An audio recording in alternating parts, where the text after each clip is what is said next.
what I would encourage you to do is when you have these discussions about, well, we're going to try to talk about this thing that we both disagree on.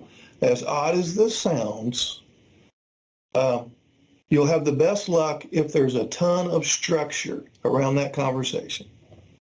You don't just dive in there willy-nilly and start throwing words at one another. A bunch of structure, capital S. And the way you would structure this is, first of all, you'd make an appointment. I'd like to talk about this one thing that we disagree on. I think it's important for us to work on it or come up with some kind of a compromise, whatever. So the first thing Rex's going to do is make an appointment. Now Stephanie already knows, okay, we're at risk. We're at risk because this sometimes ends very badly. And so, but he's going to give you the topic, and what I'd like for you to do is, Rex, you write down your main bullet points that support your side. There's nothing on your list, Rex, where you're trying to make her wrong, okay? This isn't about, well, you're wrong with this, and your perspective on this was off, and your fact on this was skewed. We don't want that. You're just going to provide the facts that support your opinion. And she will do the same. And then you come to the table. You come to the table. He had his written list, physical piece of paper, or on your phone. You have your list, and you stay on those topics. Rex can go through his litany.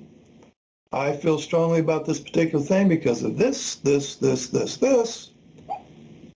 He's had his 3 or 4 minutes. Shouldn't go very long. Stephanie goes, okay, well, here's my perspective. My opinion on the matter is this and this. And the reason I think that it should go this way is because of that and that. And so you talk about the facts, and you only stay on that list. Because as soon as you start getting tangential, then you're going to be pulling stuff out of the closet, and then it goes to hell in a handbasket.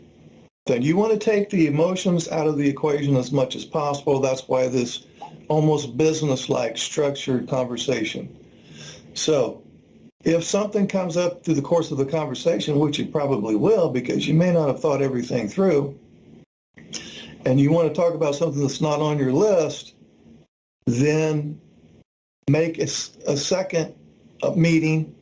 As you're going through the first meeting, you have a second list over here, a blank piece of paper. And as you two are talking about things, you go, oh, well, I didn't think about this thing, but I also blah, blah, blah, blah. You don't talk about it in that conversation. You write it down.